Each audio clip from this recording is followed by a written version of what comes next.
Mooi zicht op de finale beginnen de spanningsopterin bij ons 5 muziekkandidaten Yvette, Doutje, Petra, Jan en Sjoerd. Maar liefst 2 kunstwerken matten ze mooitje om een plak in die finale te bemachtigen.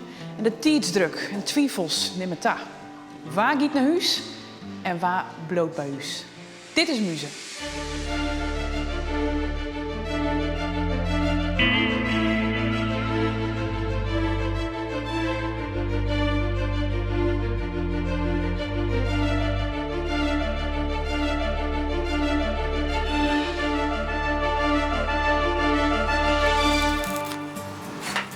Alle 5 had het zwier.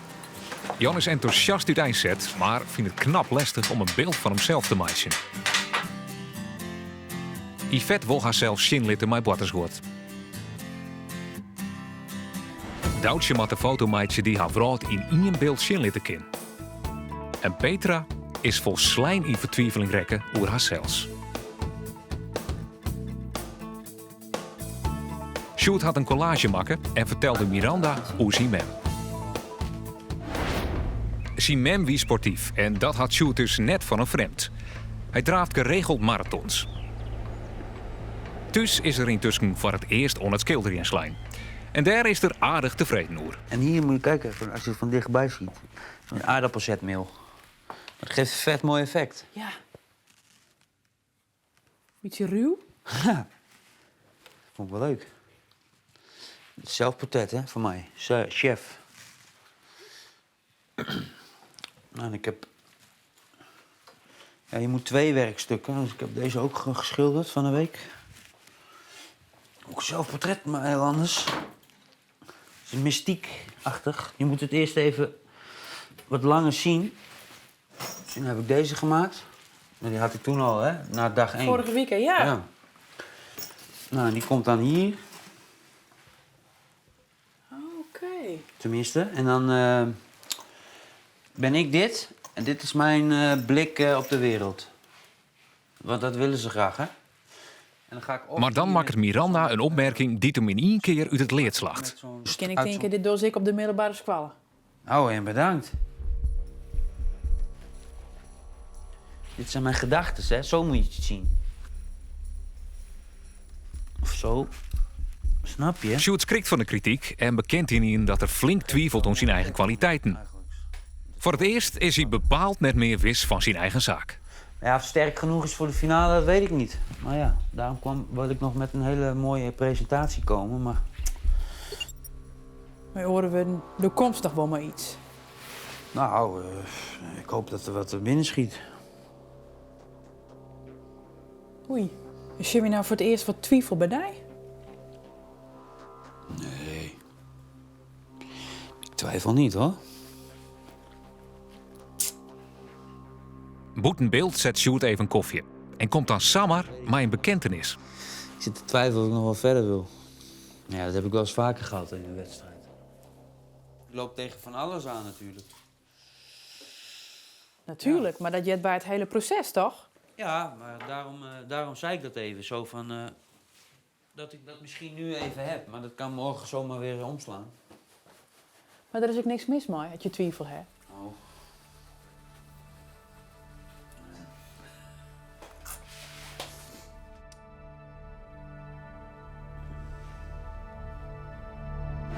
Nou, en dan zie ik het meeste licht op.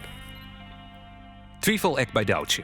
Ze had een zelfsportret maken dat ze wel tevreden over is, En dan maar moet ek een foto leveren die haar vrouwbeeld zien liet.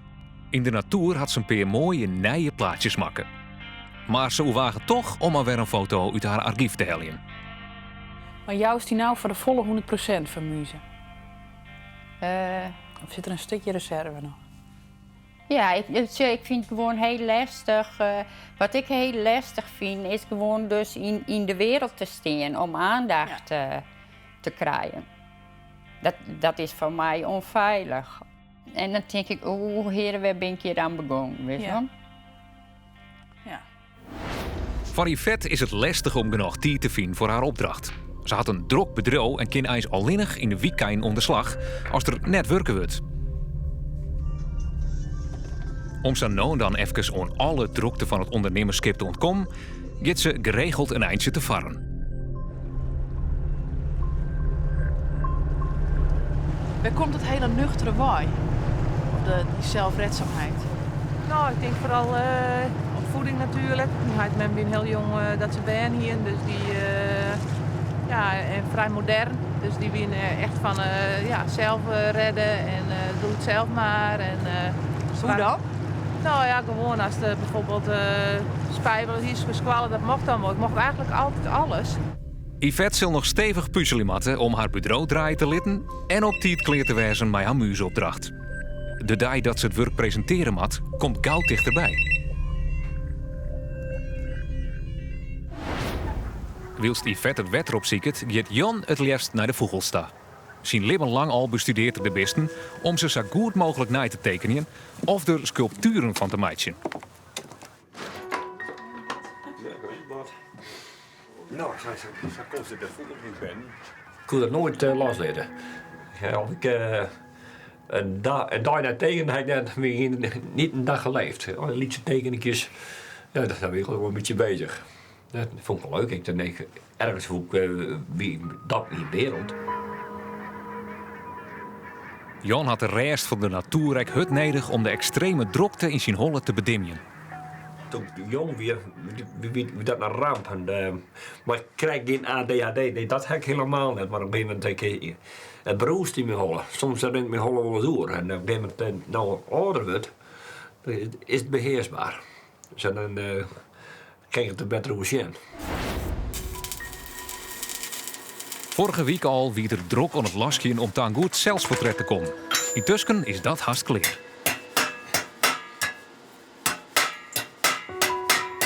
Nou, hij begint bij de finishing touch.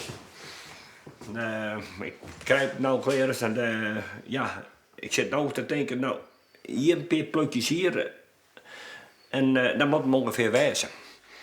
Voor het tweede pad van de opdracht is hij aan het tekeningslijn.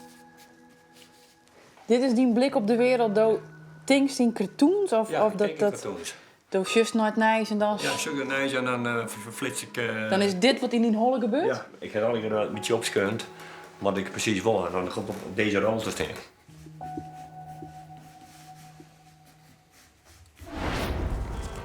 Petra had ek voor het gong boekt. Vorige week had ze nog geen idee. Intussen weet ze dat ze in de bosken van Grace een fotomaatje zal. Nou, het idee heeft te maken met Roodkapje. En daar heb ik een soort van mijn levenswijze op geprojecteerd. Ik dacht, ik ben eigenlijk een soort Roodkapje, maar ik heb het nodig om van het pad af te gaan. En ik geloof ook, denk ik, dat Roodkapje pas echt leeft. Want wat gebeurt er als het pad afgaat? Dan gebeurt er van alles. Dan ontdekt ze mooiere bloemen, dan komt ze die wolf tegen en dan komt ze in het avontuur. Dus eigenlijk heb je die zijpaden waar je niet naartoe mag heel erg nodig. En dat wil ik gaan kijken of ik het sprookje kan combineren met mijn eigen wijsheden door een soort nieuw pad uit te zetten in het bos voor Roodkapje. En het is ook een mooi stukje bos zijn. Ik vond het wel echt, want alles is nog niet echt groen zoals je ziet. Nee. Maar dit is toch wel, heeft nog wel het gevoel van iets van een donker sprookjesbos. Nou, heel verrassend. Ja, hè? Ja, leuk. Ja, ik ben ook heel benieuwd. Of het, wat ik nu in mijn hoofd heb, vrij helder. Ja. Of dat ook gaat lukken. Ja. Het is niet makkelijk, maar ik wil dat wel gaan doen. De foto mat nog makker worden, vertelt Petra.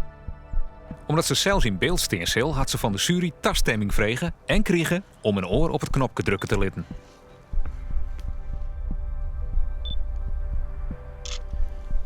Miranda beziekt een afspraak met Petra te maken om erbij wijzen te kunnen als de foto makker worden zal. Maar Petra had de boord wat aan. Ze weet nog net wanneer het wijzen zal, zei ze.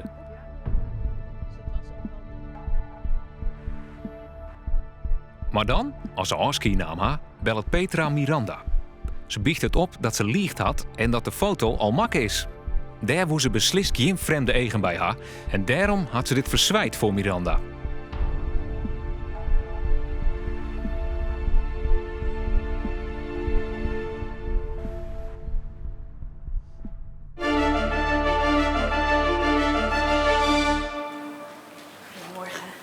Op de dag dat het werk presenteerd wordt mat, is Petra duidelijk zenuwachtig. Ze had dan ook wel wat uit te lezen. Miranda wil weten waarom Petra net gewoon eerlijk west had. Oh. Petra leidt uit dat ze haarzelf te kwetsbaar voelde en er daarom geen televisiecamera bij haar wil. Maar dat, zei Miranda, is nou correct waar het om draait bij muzen. Wij willen natuurlijk graag zien hoe dat werkt achter de schermen. Dat is het doel van dit programma. Ja, dat En- snap ik. Daar is net eerlijk in geweest, want hij heeft eigenlijk een verhaaltje op een mouw spelen. Beetje. Ja. Ja. Jo, wist volgens mij als genoor vanuit het theaterverhaal dat je soms kwetsbaar bent. Of volgens mij kiest al als genoor dat ik mee omgaan. Ja, en ik werk heel kwetsbaar, denk ik. Ja. En dat vind ik ook echt heel eng. Toen dacht ik, misschien werd ik nou even dit net van.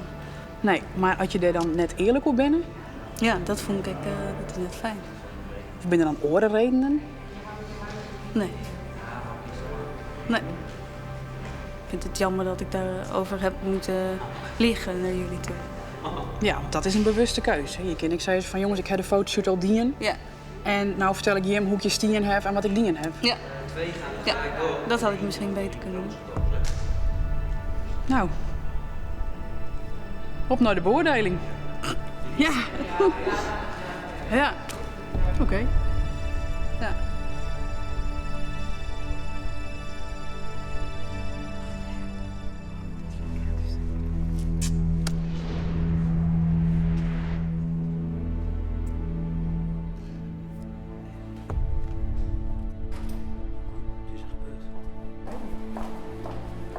Is hij boos? Dat vond ik het ergste. Dat ik tegen jou en tegen Jan, tegen Ja. mensen heb staan liegen. Ja. Dat is het ergste. Ja. Ik wil niet mezelf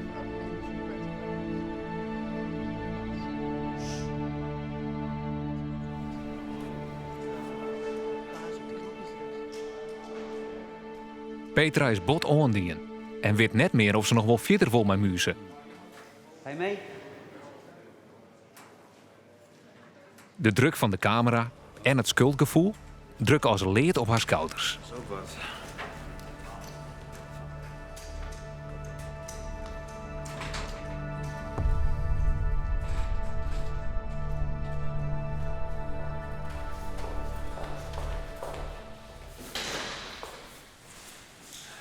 De oren beginnen intussen haar werk op te zetten. Doutje had uiteindelijk toch gekozen voor een oude foto.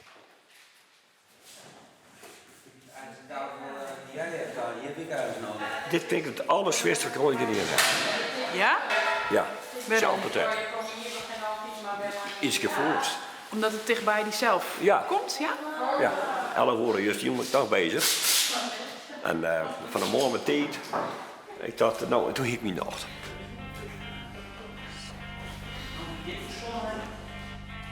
Het meeste werk zit Samar te plak. Maar Petra had haar nog net chin litten.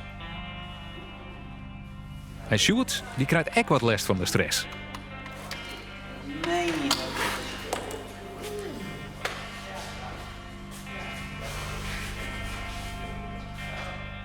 Als ze de belangstelling naar in mijn persoonlijkheid, dan kun je hier nog zien. Kijk naar de wereld, je kunt er alle kanten in mee en opdraaien. Maar het kan ook zo weer gebeurd zijn. Het is een groot iemand, die moet groot bestek hebben, hè? Sjoerd dekt de tafel voor een grut en een lietspersoon. Groot, en dan heb ik daar allemaal klein. Nou.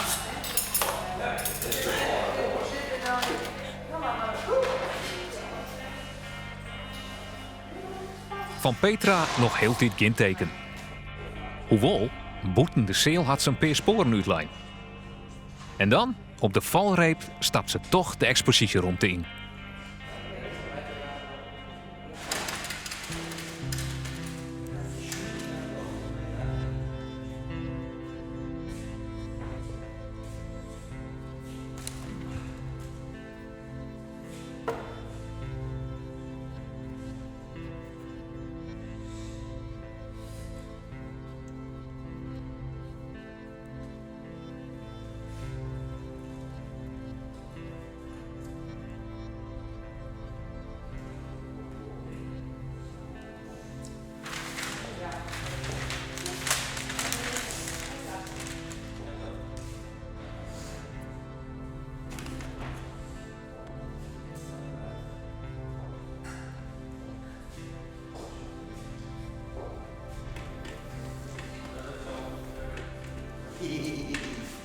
blik op de wereld. Nee, hè? Dan is het onder jury. Gastjurylid is dit keer Hester Alberdink Tijn, directeur van de Axo Nobel Art Foundation. Een belangrijke organisatie in de omkeer van grote kunstwerken in ons land. U zat ook in de jury voor de nieuwe Rembrandt, vergelijkbaar programma op de landelijke televisie. Waar let u op als u kunst beoordeelt? Het beoordelen van kunst is zowel voor mij natuurlijk persoonlijk als zakelijk. Dat wil niet zeggen dat je iemand iets kan opleggen van dat is goed en dat is minder goed. Het is een kwestie van hoofd en hart eigenlijk. Je kijkt eerst, je voelt dan eigenlijk, is het goed, spreekt het me aan? En daarna ga je met je hoofd denken, rationaliseren waarom het goed is. Heb jij ook iets met het cubisme? Ja, ik ben wel iemand van De kandidaten maaien tekst en uitlezen onder jury. Zo'n toren liep het wel. Is het just hier een IDBM of is dat een... Nee, dat is het idee misschien wel, maar ze zijn net op hetzelfde plak. Nee, oké. Als ze nou crack maken, zeg maar? Ja, die is heel vers en die is van vorig jaar.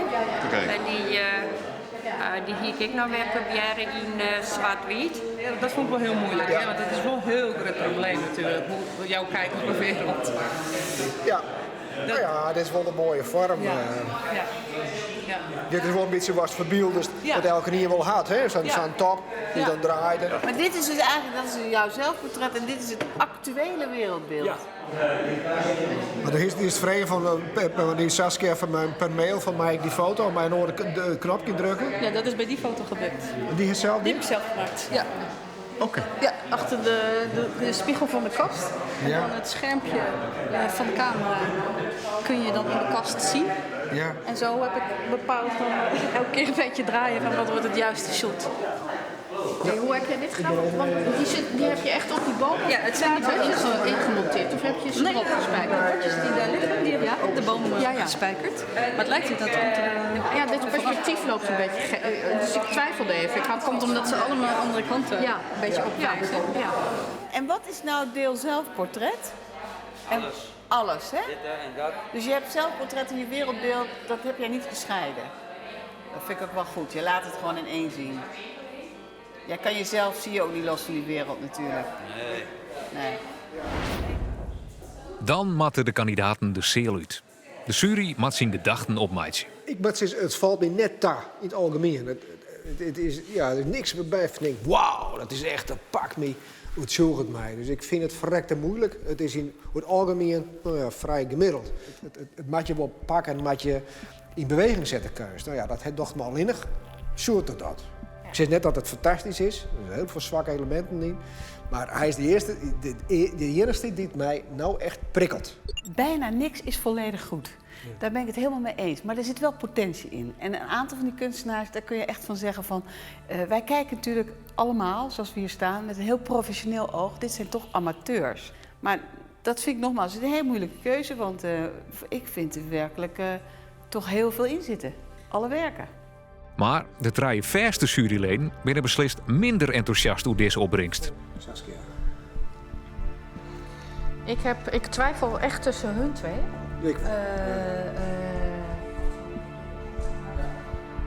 Elke beslissing is beter dan geen beslissing. Nou. Waar moet ik kiezen? Ja.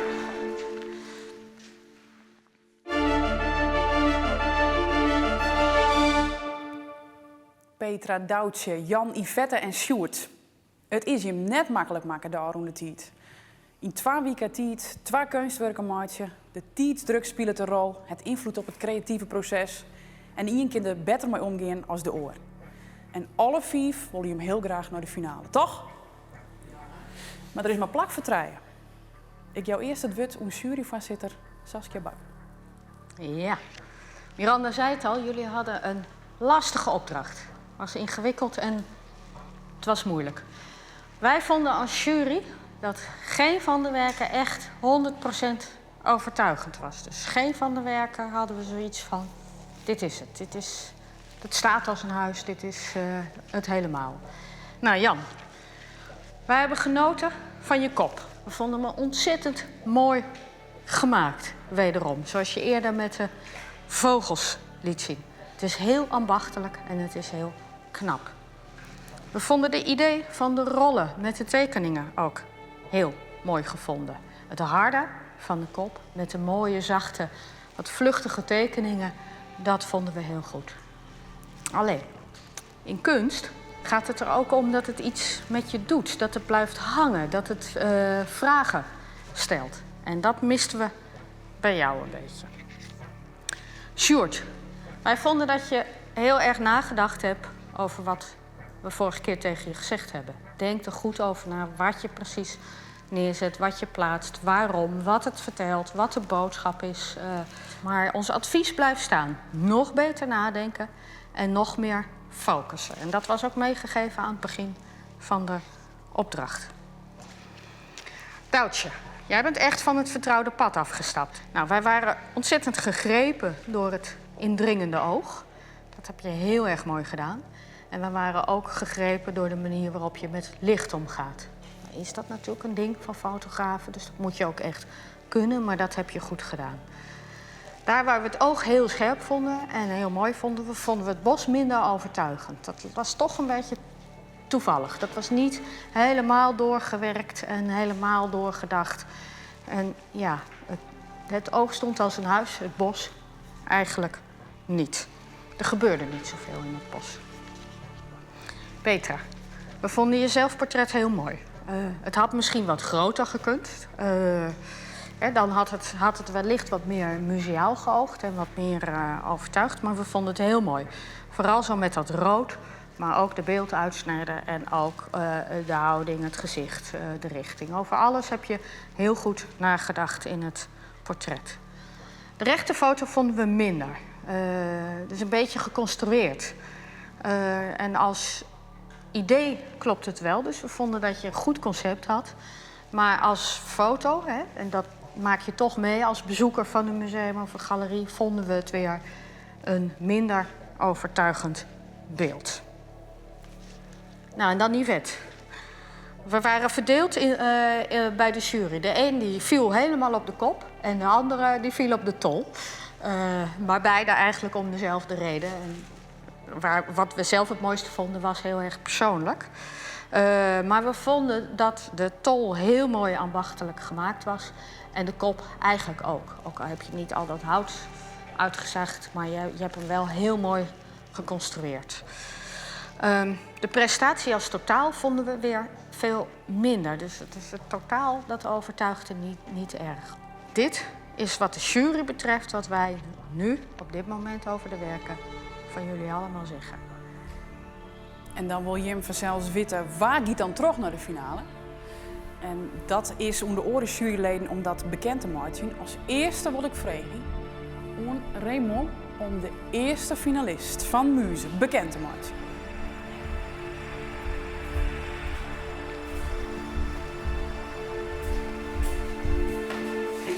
En dat is Sjoerd. Je werk is een feestje. Het is altijd tof om naar te kijken. Er zit genoeg vragen in, maar het mag volgende keer nog sophisticated. Wat een mooi Fries woord. Nou, gefeliciteerd. Ja, hartstikke mooi. Dan is Oendij de eerste even om de tweede finalist bekend te maken.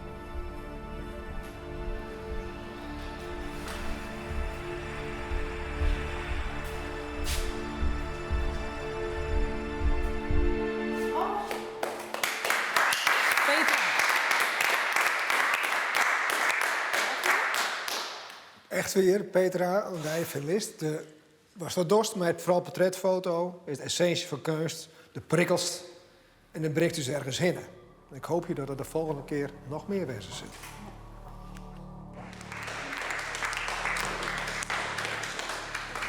Dan is er nog één finale plak oer. Waar gaat naar huis en waar bloot bij us? Ja, en dat wil ik toch vragen aan uw gastjurylid. Hester Albeding Tijm, zo'n jou hier staan willen en zo'n jou vertellen willen. Welke jou goed genoeg vinden voor de tweede finale plak van Muze. Ja, dat was een hele moeilijke keuze, want ik vond er waren niet heel erg duidelijke verschillen tussen de laatste.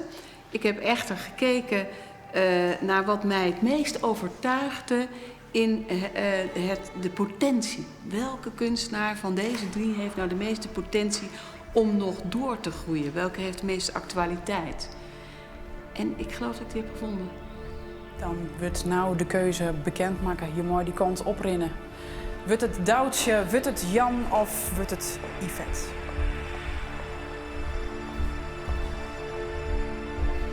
Ja! Het is Yvette. En met Sjoerd, Yvette en Petra ben wij op weg naar de finale van Muze. En dat budget dat Jan en Doutje naar huis te gaan. Je bleven net bij u, je gaan naar huis. Bedankt voor je deelname, bedankt voor je mooie werk. En ik hoop je me zeker waarom te zien bij de live-uitsturing op 1 juni, als bekend wordt waar van deze draaien de finale winnen van Muze.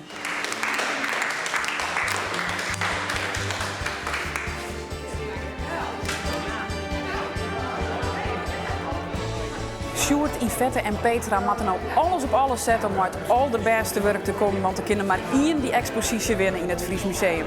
Op wij, naar het Fries Museum, dit weer Muze.